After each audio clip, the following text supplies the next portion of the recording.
You just going to eat ice cream while we're doing this, or? Yeah, God. We've got this is an emergency snap podcast, Josh, and you're just like smashing a bowl of ice cream. I mean, when you're ready. When you're ready. I didn't expect it to turn up at exactly that moment. I don't know when it's going to melt. Yeah. I reckon you just eat it while Problem we're with doing ice cream is it's not a pausable food. How good's it going to be, Josh, when they invent refrigeration? Like when you can actually store something and have something later? Like that's going to be great. Because at the moment you have to eat it immediately. I'd say that's something I'm looking forward to. Oh, it's going to be great. It's going to be fantastic. Well, here we are. Snap. Are we calling it a Snap podcast? Yes. Because you suggested that the other day. Is that like a play on Snap Lockdown? Well, yeah, it is. It is. Is that? I mean, it's not. We don't have to call it that. What else? I mean, it's obviously this is a bonus episode where we're off our fortnightly cycle. Yep. Which is very exciting. I mean, this feels great. I love it. Yeah, it does. I love just jumping on with you guys. The three of us Sunday night in our cupboards. Look, it's a shitty time, isn't it? It is. At the moment. Yeah, and that's why I thought we should maybe just do a little extra podcast, just because I feel like. I mean, I don't know about you guys, but I feel like last week everything just got a lot heavier. Last week was It really did. And I don't know if it's... I felt it from a lot of different people, even like myself, just even us. It's just... What is it, do you think? I mean, I feel like you've thought about this more than me, Hugh, or maybe you're getting more feedback, but... No, I haven't... and I feel like we do speak on behalf of a lot of people in Australia right now. I don't think it's just people in Melbourne. I think... last week we ticked over 200 days in lockdown in Melbourne, but I know that, Sydney are doing it much tougher than us at the moment. And so I feel like a lot of people, I think, I mean, this is, in the space of 10 minutes, this is where it all sort of dawned on me how much everything was changing. So last week, our dog Vance, who I've spoken about before, keen listeners of the podcast will know that he enjoys Beats by Dr. Dre as his preferred headphone. Yeah, loves it. He's just behind Pal. He is a black lab mixed with a golden retriever, and he got out the front gate last week and he took off. And I was holding Elsie, Penny's holding Benji, and we're running down the street trying to grab him, and he's gone. We couldn't find him. We had 5 minutes. We had no idea where he was. But he's allowed 2 hours of that a day, isn't he? So don't be too harsh on him. I know you're really strict with it all, but let him out for 2 hours at least. And so, anyway, he's gone, and we're standing outside the front of our house going, oh, my God, Vance is gone. And anyway, we found him eventually. But while we're standing there having no idea where he was, this guy, we've never seen him before in our life, this guy just happened to walk past. He's going for a walk. Wait to hear this. And Penny said to him, excuse me, have you seen a black dog? And he said, only the one in my head. And he kept walking. Oh, God. How's that for just being extremely quick-witted? Yeah. Anyway, so... you reckon he was being funny? Well, sort of. I think it was real, but also, we laughed a lot, so I hope he was being funny. I'm making a joke of it. Yeah. I hope he was being funny, because we laughed a lot at him. Because in his head, he's seeing you and he's going, oh, it's the Resilience Project guy. He'll understand. Just the one in my head. Pisses himself. Anyway, he walked off, and then I had a chat to a guy who lives across the road. He'd just come home from work, and he said, I just can't do this at the moment. He said, I just can't be at work. I'm not in a good place.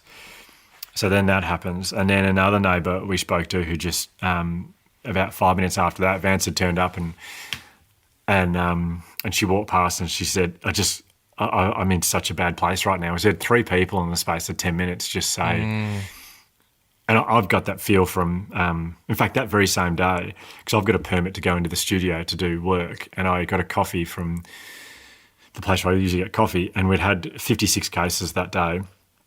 And I said to the barista, she hadn't heard how many cases there were, and she said, how you going, Hugh? And I said, oh yeah, 56 cases today. And as I said it, as I said 56, there's tears just streamed down her face, and she just turned around and walked out the back, and she's just gone. This all happened in the same day, and I had this feeling like, Jesus, it's just suddenly dropped this level of. I just feel like everyone is. It's just we're just defeated, we're just defeated, and I wanted to.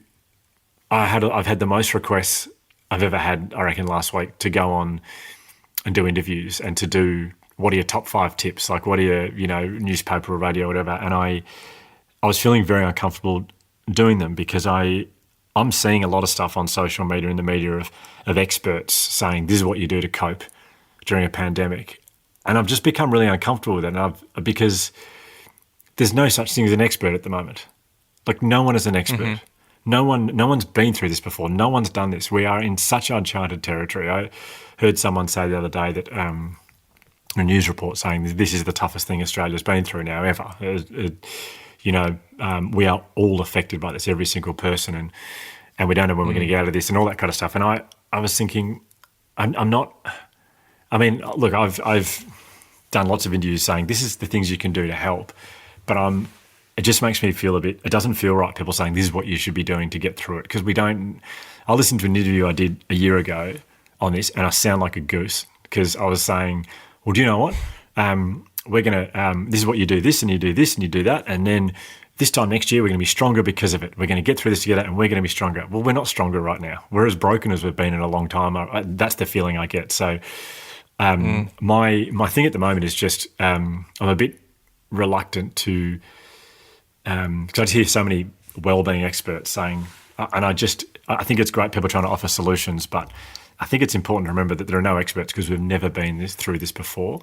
Oh, and by the way, just to be clear, I'm not talking about scientists and medical professionals and public health experts who are helping us get through this pandemic from a disease point of view. We absolutely should be listening to them as much as possible, all the time. The more we listen to them, the quicker we'll get out of this. I'm just talking about people who are saying, here's what you do to get through from a mental point of view through it, because we've never been through it before. So there's no such thing as an expert, really. So just to make that very clear. So what I wanted to do today was offer the one thing or the two things that I feel like. So here's the other thing I wanted to say. And sorry, I feel like I'm talking a lot at the moment. Is this you speaking as an expert? Yeah. This is my top 3 tips to get through lockdown. Yeah, so having said all that, just want to run you through some. But this is.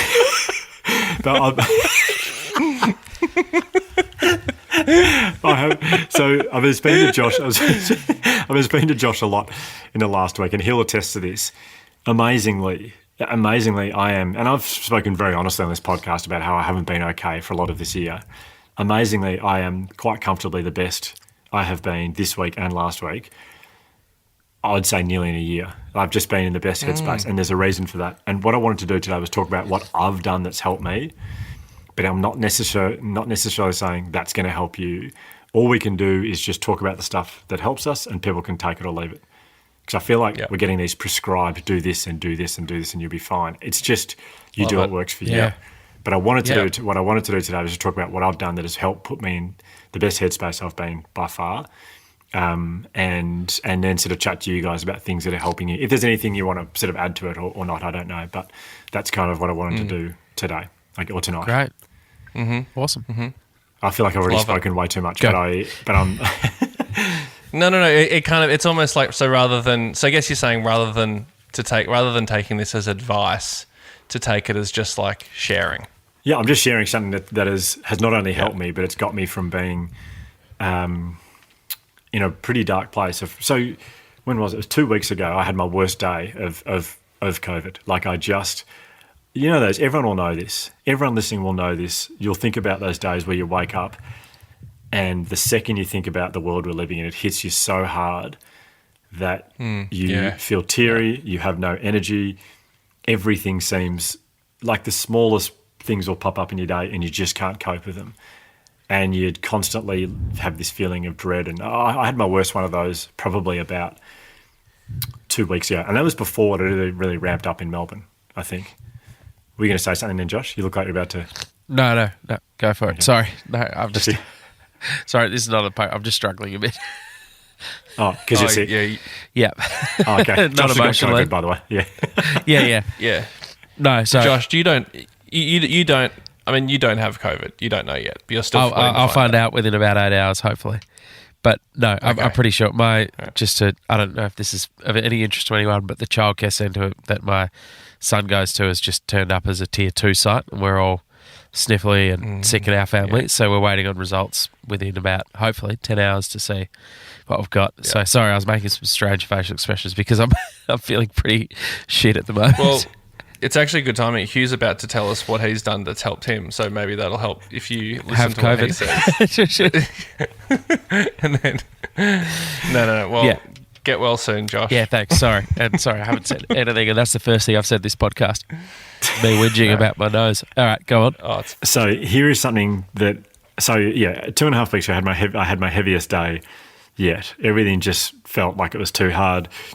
The things that are happening around the world. As a dad, I was just making me feel quite down, and I actually said to Penny, I can't believe this stuff is happening to us and we're the ones who have to be adults right now. Like, I almost felt like I wish I was a kid and someone was shielding me from this, but it's my job to do the shielding, and all that just hit me really hard. that's so true. Like that's so true. And being a kid, I guess, of course, it's hard if you're going to school and stuff as a kid right now, but yeah, God, sometimes it's great being a kid, isn't it? We don't have to think about anything. Well, mum and dad, whoever your carers are, they kind of, you feel like they block you a bit from it at all. But anyway, I just had one of those days and I felt particularly bad. The next day I woke up, I talked to Penny about it heaps the night before. I thought that'll help, hopefully make me feel better. It didn't. I woke up next morning feeling really low about the world again. And I got in my car and I was on the way into the studio to do a Zoom presentation. And you know when you plug your phone into the car, if you open it on podcast, it just starts playing a podcast that you're maybe listening to. Sometimes, not always, but sometimes it's a podcast that you're halfway through. It kind of chooses randomly. Yeah. Well, it just picks up where you left off. Yeah, absolutely. And this, so I plug it in and I drive off, and this is what I heard. I'm going to play it for you guys now. It's from my favourite podcast. You guys would love it. It's called The Imperfects. It's an episode they have with this guy called Ben Crow. But this is what came on. Okay, this is I've got it at the exact spot it came on. I've heard Ben say this 1,000 times before, and I listened to this episode quite a few times. So, but for some reason, it hit me in this moment. So I'm going to play it for you just now. This is what I heard. Reality is that life is unpredictable and unexpected and unscripted and uncertain and so forth. And you either accept that or you suffer. It's literally that simple. You either accept the things you can't control and let them go and get them the hell out of your psychology, or you suffer because you'll be distracted by that and trying to control something you can't control. And OCD, addictive compulsive behaviours, is... So I heard that. Wow, yeah. I heard that. And one of the things that had been getting me upset was, when are we going to get out of... Like, I was anxious about when are we going to get out of lockdown. There were all these things I really wanted to do, I couldn't wait to do. Then I'm thinking, well, I'll be able to do that. I think that might be cancelled. And I thought about that. I unplugged the phone from my car and I just sat there in complete silence while I was driving. And I was thinking to myself, like, I am suffering so much right now because I'm letting something I cannot control. I haven't accepted it. I just haven't accepted that COVID is here and the world has changed. And in that moment in the car, I said to, like, I was thinking to myself, I have to accept this. Like, I have to accept that the world, it's a different world we live in now. And in that moment, I made a decision to just let it go. Like, I just let go of of all the things that I was stressed about. I just thought, well, I can't control this. I'm letting it go, and I've accepted it. And it was quite literally like a very conscious decision I made. And from that point on, I've been totally fine. And even that was before we went into the harsher lockdown and before we had 56 and 60 cases, and the extra curfew and that kind of stuff. And when that happened, when that hit, I was totally fine. Penny, we were chatting when it was announced, and she said, "Are you okay?" And I said, "Honestly, I'm totally fine. I don't. It's like I've accepted it. The world's different. Like we live in a different world now. And if we can get out of lockdown at some point in the next, I don't know. I literally in my head was thinking in the next year, that'll be so exciting. And for me, and again, I'm not saying so everyone, just say to yourself, accept it. Because I've heard Ben say that for a couple of years now, we've got to accept the things we can't control. It's never once actually worked for me. But I think I got to a point where I was like, oh, I can't keep doing this. I can't keep being so disappointed by the things I can't control. And I made a decision that moment to let it go, and I did. And even yesterday was a pretty tough day for Victorians, and I was starting to waver a little bit. And I was at our local fruit and veg place, and there was a girl serving me, and I said, "How you going?" And she said, "Yeah, I'm fine." I said, "Oh, that's unusual to hear people say that these days." And she said, "I've just accepted it. I've accepted it, and there's nothing I can do about it. This is the way the world is." Like, she pretty much quoted Ben Crow at me. And I said to her, because she was so profound, and I said, "Oh, so working at a fruit and veg, I thought, oh, maybe it's a part-time job." I said, "Oh, are you studying?" And she said, she goes, "Yeah." And I went, "Oh, what are you studying?" And she said, "Oh, maths, English, science, geography." And I went, "Oh, That's she cool. goes, I'm in year 10. And I went, "Oh, right, you're in 10. Year 10? Year 10. Yeah, she's in year 10. I thought she was like 24. But it was a reminder again. I was like, because yesterday was a tough day, and I reckon I was tested a little bit yesterday with this letting go of the things I can't control. But it was just a lovely reminder, and I've been the best I've been for such a long time, and it's because I've consciously made the decision to accept what I cannot control. So yeah, that's what's really helped me. And on top of that, what I've realised I need to do is to... A big part of well-being and being happy and all that kind of stuff is optimism and hope, and we kind of schedule optimism and hope in our lives. You know, we'll organise to catch up with friends for a beer at night, get us through the day. You know, a bit of hope through the day, or we organise a dinner on the weekend, gets us through the weekend, or we organise a holiday to get us through the month. We're always scheduling stuff in our lives, and that gives us a glimmer of hope when times are tough. Yeah. And we can't do that anymore. And I've been finding myself looking forward to a holiday we're going on, and then it's cancelled. Looking forward to this running competition I was running in, it's cancelled. Looking forward to... And so what I've decided to do now is I can only look forward to the things that I know will definitely happen. And I know it's hard to find those things at the moment, but here are two things that I am looking forward to as an example, that will definitely happen, and I can't wait for them. So the first one, for me, I love warmer weather. When the mercury rises, my mood kind of goes along for the ride, and I can't wait for it to get warmer. I cannot wait. It's going to get warmer pretty soon in Melbourne, and I can't wait for that. That's well, maybe I shouldn't say it's definitely going to happen in Melbourne, but it is. it can't remain this cold. So you're speaking as if you've just moved to Melbourne. No, it's great. Summer's coming, so Melbourne's going to be beautiful. So yeah, I am really looking forward to the temperature going up. And here's the other thing I love, and it's happened now that I've a bit older. It never used to be a thing when I was younger, but I love springtime. I love the smells and the sounds of spring. That will happen, and I can't wait for that. Yeah. There's two things I can't wait for at the moment, and no one can take those away. They will happen, and I can't wait for them. And there's nothing else in my head. I'm going, I hope this can happen. You know, this time last year I was thinking, I hope I get to go to the Boxing Day test. I hope I could go to a footy final. I hope we could go to Noosa on a holidays, whatever it is. It's just out of my, I can't control that stuff. So I've let it go. I've accepted it, and I'm just looking forward to the stuff that will definitely happen.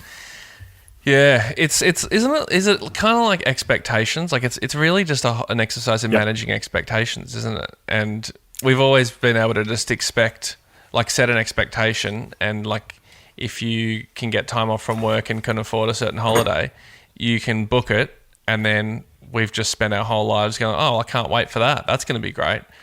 But they're the things that those expectations are out of our hands now. I remember actually you saying that about Ben. I remember I happened to speak to Ben a while ago. This is like, I think, one of the lockdowns in Melbourne. I spoke to him that night, and I said, how are you? And he goes, just doing a lot of accepting right now. Like, he literally said, just doing a lot of accepting. It's like no one treats accepting as an activity like Ben Crow does. Yeah, RSVPs, just filling it out a lot. Yeah.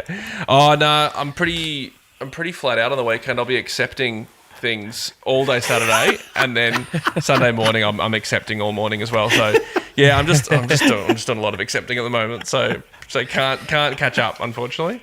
But yeah, he literally said that. It actually wouldn't surprise me if he schedules it in his calendar. Well, it would be all day, every day.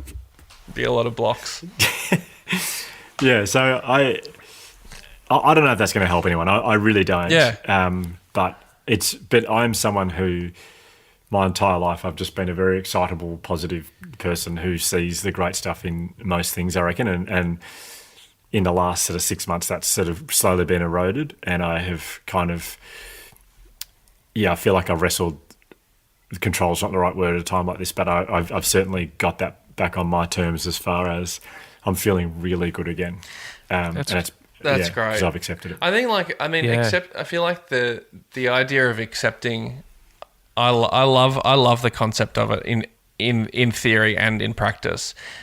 But obviously, sometimes I just find it really challenging to just go, well, just accept it.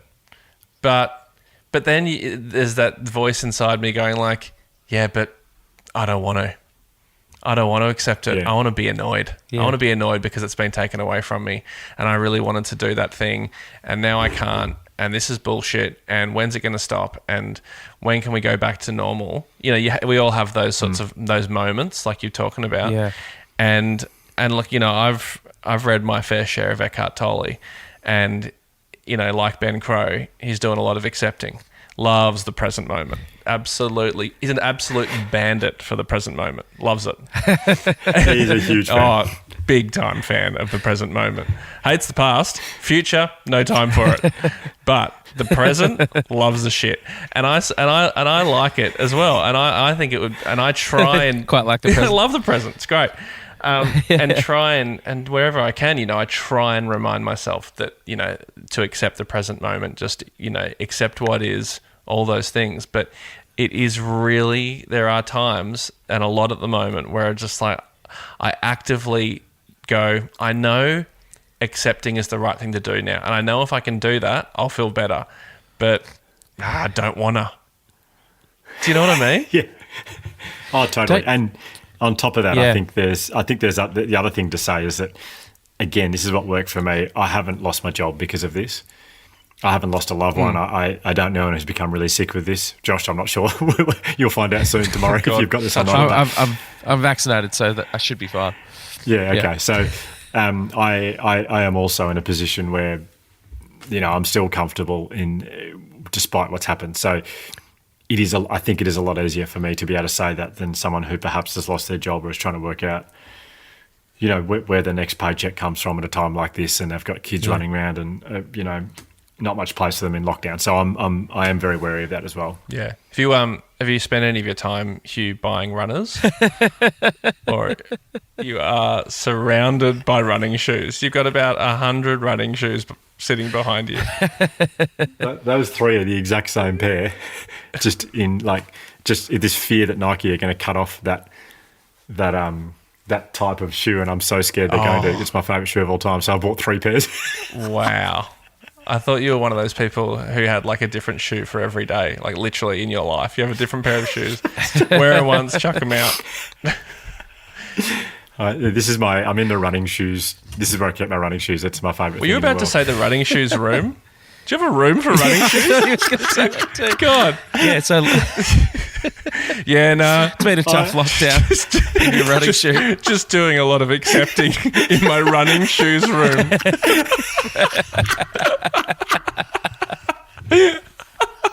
It's been pretty tough over here. Man of the people, Van Kylenberg. Oh, it's so good. No, obviously not. I wasn't going to say that. Sorry, I was actually going to say that, but I knew it was the wrong thing to say because most of the room is Penny's clothes. It's a Wardrobe. But yeah, that is the section. The section behind you can see is where I keep all my running shoes. Yeah, no, for sure. And I actually thought to myself the other day, thinking about the activity we did on the episode with Ben, where he got us to think about to reclaim A happy memory, yeah. the earliest happiest memory of our life. I've been doing a lot of that recently. It's just a very nostalgic time. I don't know if it's just me, but I've been reflecting a lot on life and moments of joy and thinking thinking back to moments of, gosh, like, was I really making the most of that? Did I make the most of that? Not know how the world was going to change. And I had this memory, and Josh will remember this. One of my favourite memories when we were kids, we had a pool, and dragonflies occasionally would come and just do laps. Not do laps at the pool, but there's dragonflies. About 20. Picture, this picture of my head of dragonflies. They would just imagining you just sitting by the pool waiting for it to finish doing the laps. Jeez, how many laps is he going to do? Get out of the pool, dragonfly. They would fly around about probably, 6 inches off the water, and they would do it for about 15 minutes, and then they're gone. And Georgia, Josh and I would try and jump on them, and try and land on them. Impossible task because they're always too fast, but we would do it. I don't know, if they were there for an hour, we just kept doing it for an hour, and it was like it was like joy like you wouldn't believe. And these shoes that I've bought 3 of they're actually called dragonflies. Oh. And the feeling I get I've been getting when I've been running recently in all, like, on the track in these spikes, it feels like childhood joy again. Like, I'm feeling, it reminds me of the happiness I've got. Anyway, wow. I realised on the inside of these shoes there's a picture of a dragonfly. Oh. And I'd been thinking about this memory of, like, and do you know what I thought? I thought, I've never in my life ever wanted to get a tattoo. Like, I just, the thought of it's just like, oh my God, this is amazing. Josh is laughing now. Like, I've never wanted a tattoo in my life. I'm thinking about it. You know where? I thought you were about to lift your shirt. Oh yeah. You know where it would look really good? Just at the bottom of your back. That would look great. Just so like when you reach up to get a book from the top shelf, we can just see it poke through the bottom of your top. Like, that'd be cute. just above my G-string? Yeah. Oh, that would be really cute. No, I was thinking legs, just because, like, running legs, I don't know, just very small somewhere. But anyway, I'm not going to do it. But love it. It on your feet, surely. Have to be on your feet to link to the jumping on the dragonfly and the speed those runners give you. Exactly. Anyway. You know what, actually? This is a huge... Hugh, we're really in the good part of the app now. The really useful part for all the people. Well, you know, Hugh, what you were just saying about, like, the joy like you've never... I've joy that you've never felt before. And also made me think about joy that I'm feeling like I've never felt before at the moment, and what I'm looking forward to, which is the Melbourne Demons playing finals. And I thought you were about to say that. I just need to. Well, I mean, that is something that is definitely happening. Like, that's something that I'm really looking forward to, and it terrifies me on some level, but on other levels, I'm very, very excited. I've waited a long time for this level of hysteria. Last night, it's Sunday today, so last night, Saturday night, people may know that Melbourne played Geelong and won. Came back from 8 goals down. I watched the second half from my bath. I was in the bath watching the game. and like, because I assumed we were going to lose, because at the halftime we were down by so much and we were just never going to win. So Jam said, "Do you want me to run you a bath and you can watch the second half from the bath on your iPad?" And I just sort of, like, was such a child. I was like, fine. And so she put the bath on, and it's outside. They've got an outdoor bath, and so having a bath, watched the game, and we just started coming back. And the joy that I was feeling, it was a cold bath by this stage, but by the last quarter, I was screaming and so happy. Like, and after we won, when Max, my dear captain, the man of my dreams, Max Gorn, kicked that. Have you messaged him? Oh, many times. Many times today have I messaged him. And did you call him? No, I sent him a few messages, a few videos, and very, very excited. From the bath. I'll probably look back on the messages I've sent him today and regret it, because it's probably a little bit much. But look, that's hysteria. So you sent video messages? Yeah. Oh, I would love to see this. There's one message which I will show you. I'll show you both, but one of them is literally as he's getting interviewed after the game, and I'm in the bath, and I'm just, and all the video is pretty much me just saying to him, Max, I'm in the bath. It's just, it's really all I told him. Anyway, it was just very exciting. But yes, talking of things here that to look forward to that are definitely going to happen, Melbourne playing football in the finals is something that I've been going every week my whole life with my dad, and it's big. It's big. Oh, and the heartache you go through. This is the reward you get from being a football supporter. I think I heard someone the other night saying, like, why would you barrack for a team? All that happens is you get disappointed most of the time, and that's true. You win some, you lose most as a football supporter. Yeah.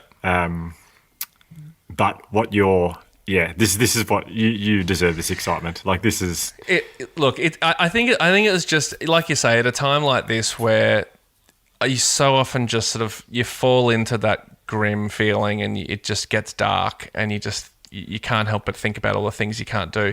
Just those little moments. Well, it was actually quite a big moment last night, but just those moments. I was just, I don't know whether it was because of the years of waiting for Melbourne to be great like they are now, or if it was the fact that the last week or so has just been a bit grim, and I just let loose. It's like I needed to release it. It was something special. I have the best image in my head of you. You know what it felt like? You know the Truman Show, the film The Truman Show.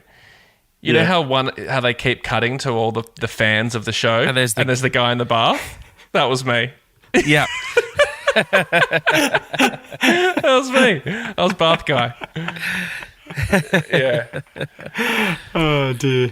Very awesome. good. Well, congratulations. I was very happy for you watching last night. Very, very happy. Oh, we just take it one week at a time. That's what we do, mate. Keep a lid on it. Just one week at a time. We have a lid on it. Yep. Josh, yeah. Josh, have you had to think about, like, have you got things in your head you're thinking this is going to happen and I look forward to this? Or Yeah, well, the Mighty Bombers are playing finals, so that's pretty... just. So, Josh, can you name 3 players who play for Essendon at the moment? Ooh, Smoking Joe Mercedes. Matthew Lloyd. Oh, God. No, I'm a horrific football supporter. I do officially go for Essendon, but I'm afraid I haven't really gone for them since about 2001, I guess you'd say. Yeah. I kind of struggled with this because you obviously earlier on in the day you said to us, I reckon we should think of a couple of things we're looking forward to.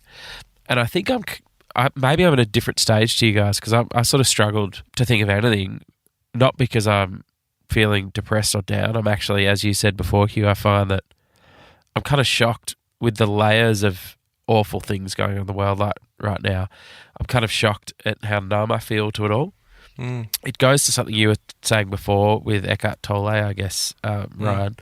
But I've kind of, and what you were saying as well, Hugh, about surrendering, but and accepting. But I've kind of given up on the idea, and this has come a long way because when I was a kid, I reckon, as Hugh knows, I used to throw massive wobblies. And I was like quite an emotional little kid. And I always used to struggle with the build-up of an event and getting ready for something and getting so excited about something, and it never lived up to the expectations that I had in my head. Or when something was really good and it ended, I really lost it because I was so upset something had ended. And I feel like this pandemic has made me go a full 180 to just basically going, well, I can't really control anything in the future whatsoever. So all I can do is really control how I'm dealing with this moment. And I know it's really kind of, I kind of don't want to sound like a total dickhead saying it, but it's sort of what you were saying before, Ryan, about how sometimes you don't want to go along with that and you just want to get angry and want to feel that kind of emotion. I definitely still feel that. But I think I'm finding better ways to just find joy in different moments throughout the day and not really need to think about tomorrow. Mm-hmm. Whether it's yesterday I had this coffee that just smelled unbelievable. It was like the nicest smelling coffee I've ever had. And it was just this moment that shocked me into how good is this moment. Yeah. That this coffee could not smell any better. Tonight, the moon was about as good as I've ever seen it, and Charlie was like calling out at a moon and saying moo, and then pointing out at a star and going between the two of them for about 5 minutes. And I was like, if I can, and in my mind, I was sort of thinking, and this is sort of, I just hope I'm not trying to sound too prophetic here, because it could sound in the end pretty pathetic if it doesn't come out right. But I kind of feel that I have no choice over any of this, anything that's going on at the moment, or no control over it. And if I manage to get through this without losing a loved one, and thus far I am financially okay, then I'm given the opportunity to learn one of the most important life lessons you can without really suffering that much. And that is about exactly what we've been talking about getting joy out of every sort of little moment around you. And my life up to this point has been so blessed. Well, if I was religious, I'd say blessed. I'd probably say, yeah, but just so lucky. And I think in that luck became a complacency to take for granted how good everything was. And then therefore need to look forward to something big to give me the next high, whether it was a big holiday or a music festival or whatever. And potentially I've stumbled across, as I said, I'm so lucky to not have lost a loved one. So I don't think this really applies to someone who's going through genuine trauma.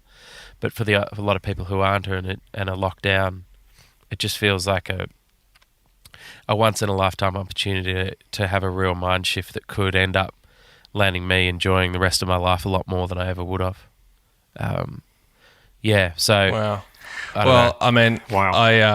I'm glad I'm not following you, because that I'm just looking forward to my bloody footy team playing finals, and you've just absolutely hit it out of the park. And I'm actually feeling like I'm not required on this podcast anymore.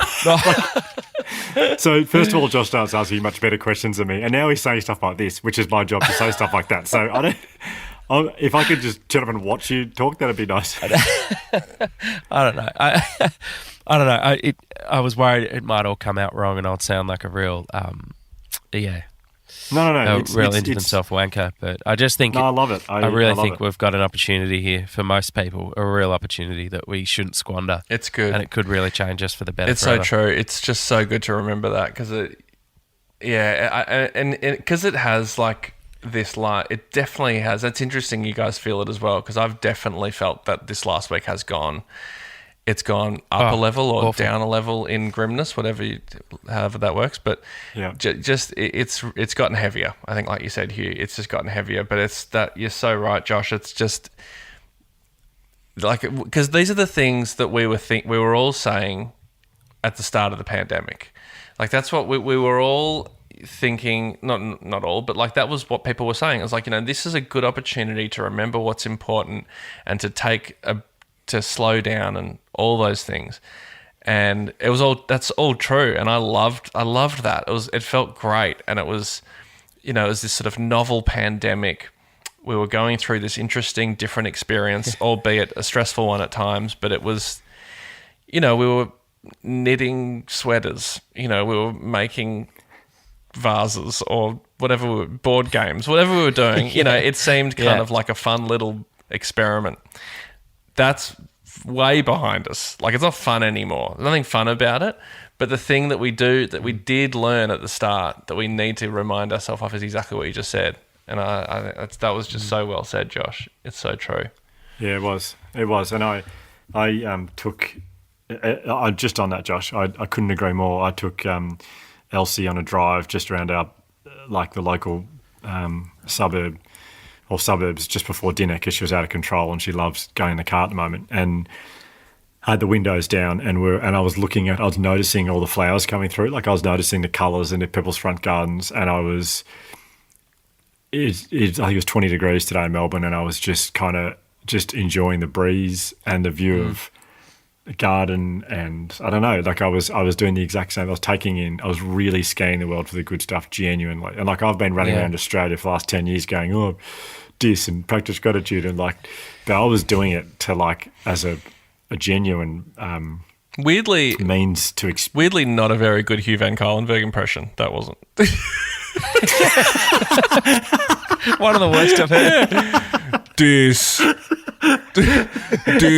Practice gratitude, empathy, fucking mindfulness. Mate, you're better than that. You're better.